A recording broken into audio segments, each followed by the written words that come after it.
So, a massive welcome to everyone to today's episode of the Healthy and Wealthy podcast. And we are joined by the wonderful Michael Rubino, founder of HomeCleanse.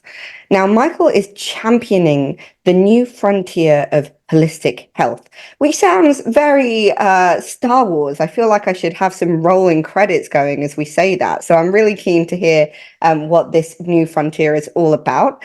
He is an air quality expert and wellness advocate who is bridging the gap between our homes and their direct impact on our health. So, first of all, a massive welcome to Michael. Thank you for taking time out of your day to be with us here. Yes, thank you so much for having me. This is awesome. Absolutely. So, before we sort of look at the various different areas that you cover in your company, your work, and your expertise, what made you get into this area? So, my dad has actually been a restoration contractor since I'm 5 years old. So, I've been around home construction and building construction pretty much my entire life. And I did one of those things where after I went to college, I moved back home and worked for my parents for a little bit. And this was right after Hurricane Sandy hit the Northeast pretty hard of the US. And what I saw thereafter as I went to the first home was people sick inside their own homes. And, as much as I've been around construction my entire life and I've watched my dad restore many, many homes, it was the first time in my 20s that I ever realized, wow, a home environment could make somebody sick. Yeah. What was really interesting for me at the time was many of these homes were already restored. So when I walked inside, it looked totally fine. Yet, there was some odd odors and there were some symptoms that people were complaining of. This one woman in particular, which is the first woman that I ever encountered, literally in my career, was a woman in her 60s, probably about 65, reminded me of my grandmother. And the first thing I noticed was she had a cane and a walking, like a walking apparatus. And I asked her, what she was going through. And she said, well, ever since her house flooded, she was experiencing, brain fog and chronic fatigue and severe joint pain to the point where, she couldn't walk without some assistance. And the whole concept to me was really remarkable because, again, I never really thought, wow, that all that could happen by, breathing air in your own home. Especially remarkable when I thought the place looked totally fine. She hands me two reports. So one is a scope of work of whatever these people did to her house after the hurricane, and the other was a lab report. And I'm looking through both reports. Nothing really jumped out at me as odd until I got to the lab report, which showed all these different levels of mold and bacteria. This, again, was remarkable to me because, again, the place looked fine. So I said, look, the only thing we can do is we have to open this up and check it out. Everything looks fine on the surface. And she agreed. So I open up this wall and I'm 25 years old and I'm confronted with this carpeting of black fungus that's growing inside the wall behind the drywall itself. And it was at that moment that I said, Houston, we have a problem because if this home is built this way, then what if the other homes are built this way? And, there are tens of thousands of homes that have been affected. And it was that moment leading through the last 10 years that I realized that we have a problem. It's a global problem, by the way, with building, maintaining, and restoring homes. And many of these situations lead to poor air quality. And with the modern home having HVAC systems and mechanical ventilation systems, this stuff from behind walls and behind ceilings gets drawn out into the environment and is impacting our body because we take 20,000 breaths per day.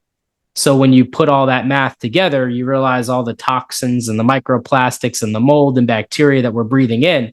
And it's no wonder why our global health is in such a decline.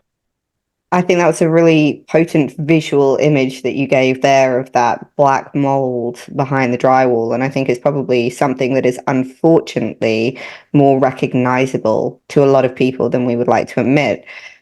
You talk about mold, but there are obviously various different health related concerns when it comes to the home. Mold is anywhere from a relatively low level to an extreme, but probably the most common in every household across the globe is dust. So how does dust around the home have an impact on our day-to-day health? Because that's probably something that a lot of the listeners do on a weekly basis, which is dust their homes. So what's the impact there? All right. So the real question is what's in our dust. So when most people think of dust, they say, well, it's my dead hair and skin cells accumulating in my environment. Very true. But also it's mold and it's bacteria and it's toxins and it's microplastics and it's chemicals and VOCs and formaldehyde. And I know I just named a ton of things and you're overwhelmed, right? It is a lot of things that we are not aware of because most of us don't test our dust to see what's inside of it. Um, the biggest problem with this is if you've ever sat near a window on a sunny day, you'll get what I'm talking about. Mm-hmm. Our dust is everywhere, right? When the light refracts off the dust, as I'm literally sitting here now and there's all these lights shining at me, I see all these dust particles floating around. And I'm just constantly breathing that in. And my lungs are essentially my body's air filter. Well, unfortunately, particles like mold or bacteria or toxins, they are very, very, very small. So small, you would have to zoom in your eyesight 25 to 50 times to be able to see these particles. This stuff settles amongst our dust, becomes a part of our dust. And as we inhale 20,000 times a day, that's the main route of exposure that these particles enter our body. You see, if we have some mold on the wall, for example, well, we're not eating the wall, right? We're not going near the wall and breathing it in and taking deep breaths. But unfortunately, it's producing particles from the wall that become aerosolized, settle amongst our dust, become part of our dust, and enter our body. So having dust inside of our homes accumulate too much, especially with the amount of toxins that we can have in our environment, it's going to create an impact on our body when we breathe. So I think that's really why cleaning is a lot more important for your health than you think. It's not just because dust is unsightly. Couldn't agree more. I always tell every single woman I meet that if you clean, it's a good calorie burn as well. So cleaning has multiple beneficial impacts. So going back to the mold then, which is clearly the kind of basis of everything that we're talking about here, dampness in homes isn't suddenly a new problem in 2024. We've had moisture, we've taken 20,000 breaths a day for many decades and centuries before. So why is mold becoming more and more of a problem or a harmful problem in this modern day age? Well, there's a lot of different variables here, right? So first off, the modern home, because of the energy efficiency crisis that we've been dealing with globally since the 1970s, we've all started creating tighter buildings. That's true pretty much everywhere in the world. With tighter buildings means essentially less air exchange from outside to inside. You may have heard the phrase, the solution to pollution is dilution. Well, taking that concept, the more air exchange we have, the less particles we're breathing in with every breath. So this whole push for energy efficiency, it's a good thing for the climate, but we have to be smart about how we do it because it does affect the occupants living inside. So that is definitely one problem that I think we need to have a better grasp on. The second problem is evolution. I mean, microbiological organisms, they also evolve, just like humans and other animals. And so it seems to me that mold specifically is becoming more potent for some odd reason. A lot more research is needed on this subject, but the early warning signs are they think that that's the problem, that some of these things are becoming more toxic, unfortunately. The other thing to consider is with all this evolution of buildings and building materials and the tightness of buildings, water damage becomes much more problematic because, again, we're breathing in more particles with every breath that we take due to this. So these little water damage situations that might have happened 50 years ago and we would have never even noticed now are becoming such more problematic for us because, again, we're breathing in more toxins than we normally would. So you have kind of a couple different perfect storm developments here that are creating this sort of ecosystem. Inside of that sort of theme, looking at the perfect storm and the troubles that are brewing beneath, In the UK, this is quite a common occurrence, and I don't know about in the US, but certainly here in built-up cities, with more and more migration, with more and more families having children, the population growing, and the housing market not being built. Essentially, there are not enough new homes for families out there.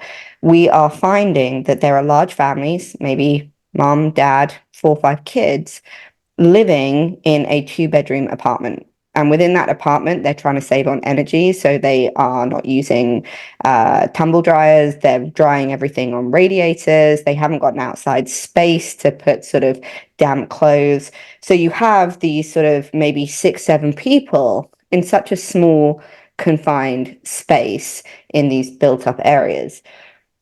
This density of population, is that having an impact on the quality of air within the homes and the growth of mold in certain maybe city style situations? Well, absolutely, because each person's going to generate more dust. Each person's going to output more bacteria and more virus particles into the environment.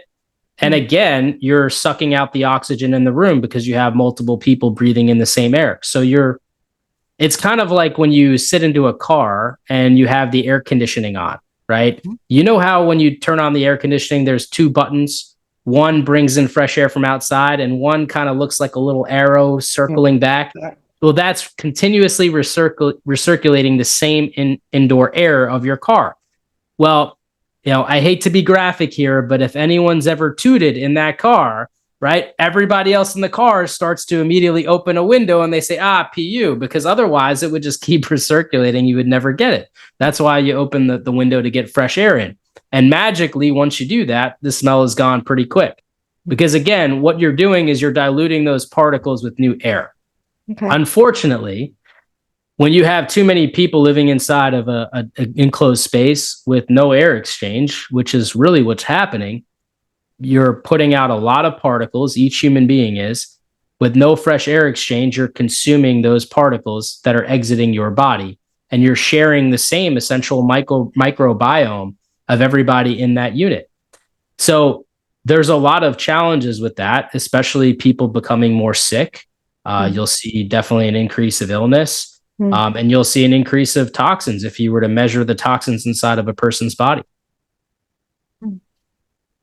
So you mentioned that obviously cleaning is so important for your health. And most people, let's be honest, don't clean for their health. They clean because they feel that they have to. There gets to a stage where, you need to have a clean cup for your morning coffee. And you really think, there's not a single sock left in the drawer. We need to do some laundry. So cleaning has never been massively enjoyable for the majority of the population. But what would your idea of a healthy environment be? So how could someone take back control of their own health by creating your version of what that healthy home looks like? Yeah. So what I really want people to do is I want people to go on the internet and do a quick search. There was a study that came out recently that shows people that the amount of bacteria in an unwashed pillowcase over 7 days accumulates more bacteria than their toilet seat. I want to think about that for a second. What a clean house really looks like is it's a house that is well managed. And that means if I have a water leak or I'm dealing with a dampness problem, I handle it quickly, because the longer I let it go, the more bacteria, the more mold that it will accumulate in my environment. It means that all the bedding that I use on a weekly basis, it gets washed at a minimum once a week. I would probably recommend every 5 days instead of going the full 7 days. It means that I have a routine cleaning process to remove dust from my house. And there are 2 levels of this, right? So we've all heard the term spring cleaning. Well, spring cleaning sometimes doesn't happen at all, and it really should be happening once a quarter. Now, right now, many of us, if we do spring cleaning, we might do it once a year. Well, what is spring cleaning? For me, I'm getting on top of ladders and dusting off stuff that's so high that I never really dust off on my weekly cleanings. I might be pulling out appliances to clean behind the appliances because dust has accumulated there for many months. I'm going to clean, pretty much all of the stuff that gets neglected on the weekly cleans. Because let's be honest, when we clean weekly, we're dusting furniture, we're dusting floors, maybe some shelves. Probably not even the stuff on the shelves, just the shelves, right? So we do, because it would take a lot of time, and who has any time anymore, right? So, but we do want to prioritize doing deeper cleanings like 4 times a year, so that we can really remove dust in all the places that get neglected throughout the year. And I think if we do that, the amount of difference that makes in the quality of air that we're breathing, which you compound over the course of the year, is going to make a massive difference. I mean, I want people to think about this for 1 second. You can go a few weeks without food. You can go a few days without water.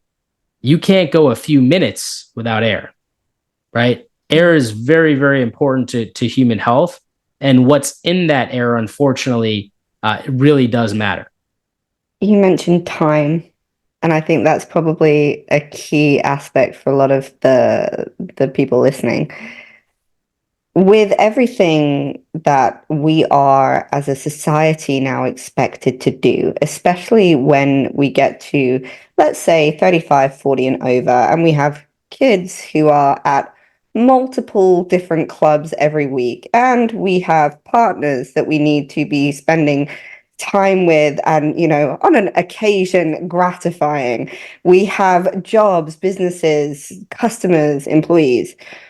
Probably the last thing on everybody's mind is, hey, let's go and change the bedding even more often than we normally do. Have you got any tips or ideas as to how to make the cleaning a more manageable aspect on a regular basis when it comes to time? That's a really great question. And I think my honest answer is going to be what we prioritize matters, right? So if air quality is really not even on many of our lists, if we're really being honest. Maybe I bought an air purifier and plugged it into the wall, and that's my air quality thing, right? If we just put air quality on the list, right, that's step one. You also are a human being, and you can forgive yourself if you forget to change your bedding once in a while because, hey, other stuff pops up. My recommendation is putting this on your radar, putting this on your list, and taking small steps of action can lead to big results. Now, I have a cleaning company that comes in and cleans my house, right? Because I don't have the time personally. What I do is I make time for some of the deeper stuff that I know they're not going to do well, right? And I make time for that. Maybe you're not in a situation where you can hire somebody to come in and clean, and that's okay. You can set the time that you really can afford to do the cleaning, and you can forgive yourself when you need to push it off another day because time has elapsed. I just think that for most people, they aren't thinking about it at all. They aren't aware of it. So they're taking hardly any steps. And that might be the missing link in their health struggles. And I think if that can help them, then believe me, they'll add it to a priority list and do it more frequently. You just mentioned the other big factor, which has probably become an even greater consideration for most people since the economic crisis has been hanging over the Western world for a few years now, which is money. A cleaning company, there's probably a lot of people listening going, well, that's great. He can afford a cleaning company. Fantastic. And they are at home, single mom, struggling to, pay the bills. And at that point, I would imagine well sourced organic cleaning products are not on the priority list. So when it comes to financially cleaning your home, choosing products which are a good quality, because I would presume, and please correct me if I'm wrong, because this is not my area of expertise, but if we're choosing products which have huge amounts of harmful chemicals in them, we're doing just as much damage breathing those in as we are anything else. So from a product perspective and a financial perspective, what are some things that people can be looking out for? All right. Are you ready? Yes. You're gonna make your own cleaning product right now. I'm gonna give you a recipe. So Okay. if you take a 16-ounce spray bottle Mm. and you put 12 drops of your favorite essential oil, some of the best that work is grapefruit seed oil, Mhm. thyme oil from the cooking thyme, Mm. um, and tea tree oil. Okay, so those three oils are probably the best to use to create a cleaning product off because Mm. they are really well as disinfectants. Okay, so you're going to put 12 drops Mm. inside this 16-ounce bottle of any of those essential oils that you prefer. I Mm. use thyme oil, just so everyone knows. You're gonna also add some drops of dish soap. Yes, dish soap. You're gonna drop in 6 drops of dish soap into this. You're going to fill the rest with distilled water, so not tap water, but distilled water, Mhm. and you're gonna shake it up, and then you're gonna spray it and use that to disinfect. You will be buying basically one of the top botanical disinfectants out there, organic, probably for pennies on the dollar of what you would pay in the store. And it would be just as effective because if you look at all the active ingredients on all of them, they're one of those ingredients of essential oils at like a 1% mixture. So it's 99% water. Mm. And some of them may or may not have a surfactant, which is what would be the dish soap. And the surfactant's really helpful because we're oily people. I hate to say this, but we are. Our oils touch things, they stick to surfaces. And so sometimes these particles and dust and stuff gets kind of smudged into things. That surfactant helps with that. And the disinfectant in the essential oil will actually, kill bacteria and things that we don't want to have rummaging through our house. That is probably, I think I've been rich and poor and all kinds of different social economic statuses in my lifetime, and I'm 35 years old. One of the things that I've realized in life is I can choose to be a victim, right? Or I could choose to just figure it out. And when I get to this level of figuring it out, it's how can I get what I can't have at a reasonable price?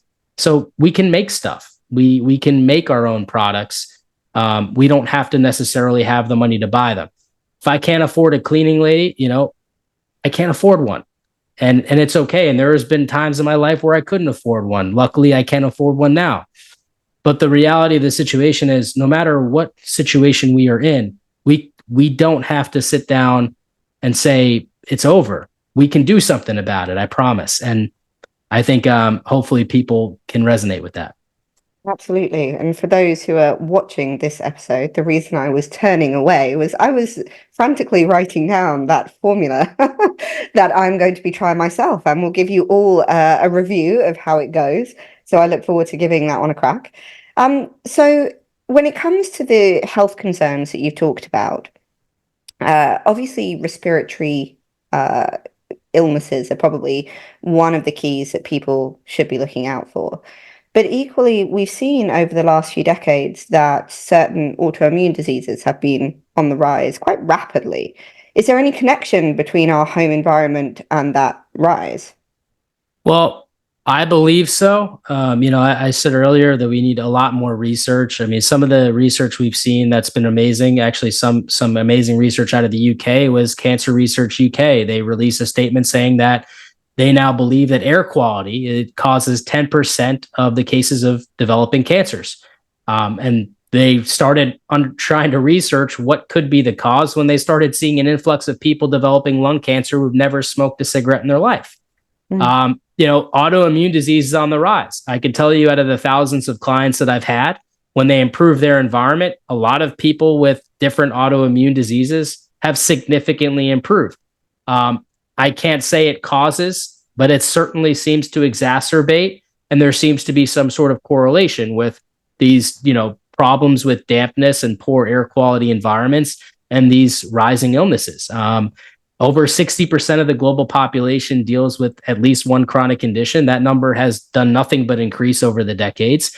And a crazy increase is since 2019, we had a 19% increase in US adults on prescription medication. It's literally 78% of US adults on prescription medication. It's remarkable to me because we have had such advancements in medicine. We have had such advancements in technology. We have better options for better quality food, better options for better quality water. We exercise equipment has gone historically low in pricing to the point where we can pretty much have at least an exercise bike in our rooms. We are working out more. We are trying, right? We are trying to be healthier, but yet we are not succeeding. And I think for me, of all the research I've done, of all the people I've seen get better through actually optimizing their air quality, it seems to be the one missing link that we aren't trying too hard with or aren't thinking about at all, because it's not in modern medicine. You mentioned the whole concept of we are all trying to get healthier, but in a lot of ways seeming to fail. Would you say that there is a propensity for society to rely on convenience too much when it comes to air quality? I mean, we're all used to, I call it the Amazon Prime effect. Press a button, I don't have to leave my couch, it's here the same day. I'm hungry, I don't need to go to the refrigerator, I don't need to do anything, I'm going to press a button, someone rings the doorbell. We want everything immediately, and we've almost become reliant on the idea that somebody else will handle it. Somebody else will bring it. Somebody else will sort that, cook it, fix it. And obviously, air quality is something that we all need to contribute to. We are a growing global population, and if 90% of us couldn't give a monkey's about it, then we're going to struggle. So do you see any correlation between our societal dependence on convenient aspects and our inability to get this sort of health cycle working? Unfortunately, the answer is yes. There definitely seems to be a correlation there. You have Amazon Prime, which you mentioned. You can pretty much get a beluga whale in your backyard in 2 days if you want, right? I mean, anything and everything can be at your disposal in a very short amount of time. We've kind of created this instant gratification, all right? So with that being said, you talk about health and wellness and all these other things, fitness. Everybody wants to work out once and be in shape. Right away, instant results. Everybody wants to take a pill and feel better right away, instant results. And we've created this culture that builds these dependencies on these things to the point where if I have a headache, I take an Advil or a Tylenol, right? I don't have an Advil deficiency or a Tylenol deficiency. So why am I constantly taking Advil or Tylenol? All those things do is take away that one symptom. But that symptom is your body telling you something is wrong, right? If you have a headache, it might be because you're dehydrated. You need to drink more water, right? It might be because you're stressed out and you need to relax and take a deep breath. But the reality of the situation is we are ignoring the warning signs and going for the convenient options when we actually have to put in the work. Air quality is going to be work. It's not, you can't just buy an air purifier and plug it in. You have to actually look at the overall ecosystem of your house and figure out, how do I improve that? That might mean I need a dehumidifier. That might mean I need a ERV system. I might have some old leaking windows that I need to replace, right? There is going to be some work investigating and putting your house in order. Same thing as fitness. I actually lost 40 pounds last year. All right. I had my own health issues that I was dealing with. Probably because I've gone into so many thousands of homes that were pretty nasty and you couldn't protect myself as much as I wish. But when I went on this detox journey, and it was a journey, and I went on this weight loss journey, it was a journey. It took me an entire year to lose 40 pounds. And that was really controlling my diet and exercising and trying to remove toxins from my body and being healthy. I had to put in the work. I have a Lumen device. I don't know if you're familiar.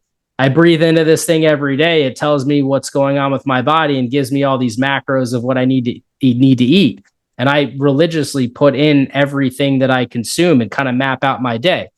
And it's not easy to be healthy, unfortunately. It's actually so much easier to be unhealthy. But we have to put in the work because we could see what the results are. They're not good. So, on that note, I must bring us full circle back to this new frontier of health that you are pioneering, as Skywalker would, with HomeCleanse. So, what is HomeCleanse? When did you found it? What does it do? How does it help and serve others? Yeah. So in my 10-year journey, about 2017, I created HomeCleanse. And what is HomeCleanse? It's a company that uses scientific methods to investigate and resolve issues in homes that are impacting the air quality for the people living inside. That's what it does on the surface. Really, what it is it's a company that's designed to help people live their best life. And how we do that is through the power of air quality. So we work alongside many doctors who are helping them through other health challenges, but we're basically creating safe environments for them to heal in. And it's that synergistic process through traditional medicine and through the power of air quality and improving the environment where people are seeing accelerated results. We work with over 11,000 doctors now through the invention of what's called the dust test, which is now 11,000 doctors are using this technology. It's the first non-bodily fluid testing, laboratory testing that doctors are using for environmental investigative purposes. I also have a foundation called Change the Air Foundation, which, we have some systemic problems, as we already discussed, to work through. And I can't fix that through HomeCleanse, because HomeCleanse is fixing, one family at a time or one house at a time. But we really need to review building practices and look at laws, starting with the United States, because we happen to be here and know the most about the U.S. laws, but hopefully expanding to other parts of the world. Because if we don't change this as a society, the problem will continue to exist, and that's what we're trying to solve. Fantastic. So I feel that on that note, to wrap up, what is one takeaway nugget, something that you would like the listeners to go away with, something that can serve them and help them in their journey to purifying their air quality at home? So there's three things I want you to take away. The first thing I want you to take away is this now is on your radar. You can't ignore it. I apologize in advance for adding another thing to your list, but it's an important one. I wouldn't be here if I didn't believe that. The second thing that I want you to take away is, you can do something about the quality of air that you're breathing. I mean, just cleaning your house, I know that's time, but there's a lot of value in that. Doing things like changing pillowcases and bedding that you sleep in more frequently than you do. I know, again, it's time, but it's something you can do. Changing chemicals for more organic cleaning products. If you can't afford the organic route and you can make it yourself at probably cheaper than you buy the chemicals. So believe me, there's something you can do. I think just being aware and knowing that you can take control of your environment are two major takeaways. And three, there are scientific procedures you can do. You can go to the dusttest.com and order a dust test and test your dust and see what you're breathing in. But information will empower you to take action. And it doesn't matter where in the world you're located. Whether you're in the UK, right, you would be looking for dampness. Somebody that can help you find dampness will help you find poor air quality problems in your home. If you're in the US, you can find a mold inspector, right? So no matter the terminology, you can find someone that can help you and prioritize making sure you're breathing clean air. Absolutely fantastic takeaways. And for those who missed it earlier on and haven't got the time to go and rewind the episode because you're all about to go and change your pillowcases, that was 12 drops of the thyme oil in a 16-ounce spray bottle. 6 drops of dish soap and fill it with water, distilled water, and you are good to go. So that's my biggest takeaway from today. And for all of you who are on your own health and fitness journey, who are focusing on the aspects that I talk about in terms of food and exercise, please remember, you can't breathe through that exercise without that healthy air quality. So everything that Michael's talking about is the foundation of everything else that you're doing. So set it up for success. So that is a massive thank you to all of you for listening at home. If you need to get in contact with Michael because you're now panicking about the air quality in your home, or you want to check out HomeCleanse, the dust test, or anything else that he has spoken about today, all of those links and details will be in the podcast episode description as per usual. So a massive thank you to all of you for listening, and a massive thank you to Michael for joining us for today's episode. Thank you so much for having me. Brilliant. I will see you all on the next one. Everyone, go and change your sheets. See you then. Bye.